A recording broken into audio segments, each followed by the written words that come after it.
What if you could take an 11-hour masterclass from a guy who built an $800 million e-commerce empire and get the absolute core of it in just the next few minutes? Well, that's exactly what we're about to do. This isn't just a random list of tips. It's the complete blueprint from Davey Fogarty that fueled his incredible success, and we're breaking it all down right now. So let's just take a second to let that number sink in. $800 million. That's the actual sales figure that Davey Fogarty, the guy behind this whole system, has generated using the exact model we're about to unpack. So yeah, this isn't just some theory. This is the proven result of the framework you're about to learn. So why on earth is he giving all of this away for free? Well, according to him, he thinks it's going to be funny to see how many millionaires he can make. That's his motivation. And that really sets the stage for a total rethink of a business model that, let's be honest, a lot of people get wrong. Okay, so let's get right to the heart of it. This entire framework is really built on one single idea: fixing a business model that so many people try, but almost everyone messes up because, frankly, they're using a broken approach right from the very start. First, just so we're all on the same page, what is traditional dropshipping? It's pretty simple, right? You sell a product on your website, a supplier ships it directly to the customer, and you never even have to touch the inventory. It's famous for being super easy to get into. But here it is. This is the exact point where the model breaks for most people. That classic approach, finding some random trending product and just blasting ads at it, is, in Fogarty's own words, inherently flawed. It's a short-term game that almost always ends in failure. And the solution to that flaw is what this is all about. Everything, and I mean everything, starts here, with the financial bedrock of your business, finding a product that can actually win.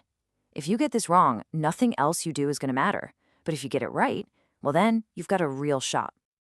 Before you even think about a brand name, a logo, or marketing, it all boils down to one number: your gross margin. And the rule here is non-negotiable. If your product doesn't have a gross margin over 60%, it's dead in the water. Why?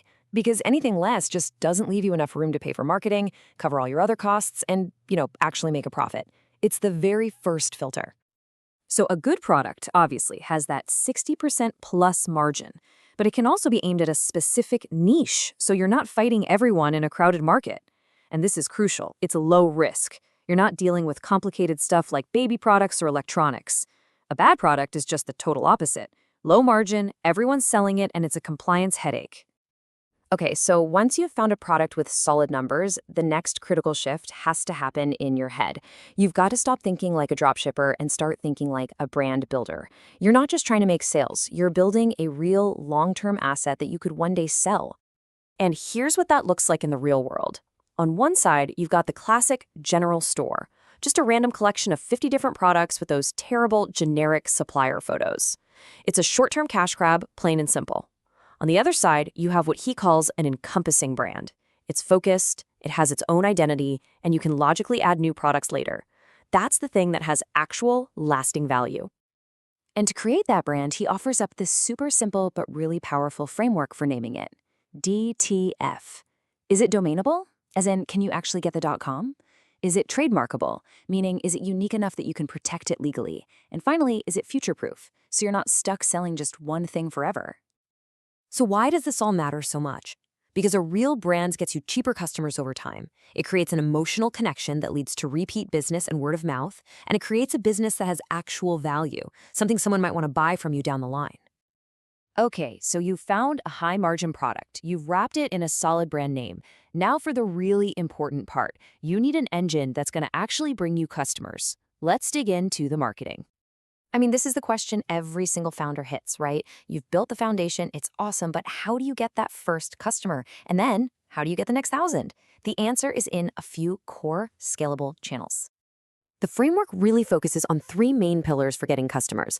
First, user-generated content, or UGC, that authentic video that just feels like it belongs on social media. Second, the massive, scalable power of Facebook ads. And third, a really powerful technique for tough markets: advertorials. The whole reason UGC works is pretty simple. It just doesn't feel like a polished corporate ad. It feels like your friend is telling you about this cool thing they found. That's why it cuts through all the noise and builds trust almost instantly.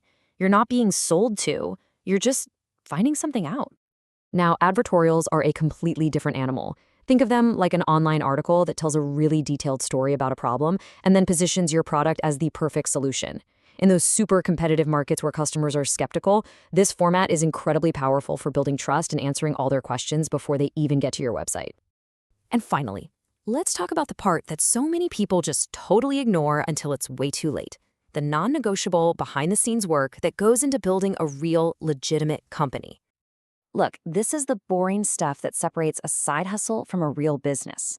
You have to set up a proper legal structure, like an LLC, to protect your personal assets. You absolutely need product liability insurance. And once you start getting some traction, you have to trademark your brand. And most of all, you've got to know your numbers inside and out. And if you need a little more motivation to take that seriously, Fogarty himself admits that he probably lost tens of millions of dollars early on simply because he didn't really know what he was doing financially. So yeah, ignoring this stuff isn't just risky, it is incredibly expensive. So when you boil it all down, a blueprint like this is an amazing place to start, but it's not the whole journey. The real test of an entrepreneur isn't just following the steps to get launched. It's about developing that gut feeling, that intuition to know when a part of the plan isn't working and you need to pivot, and when you just need to grind and persevere through a tough spot. And that is the real challenge.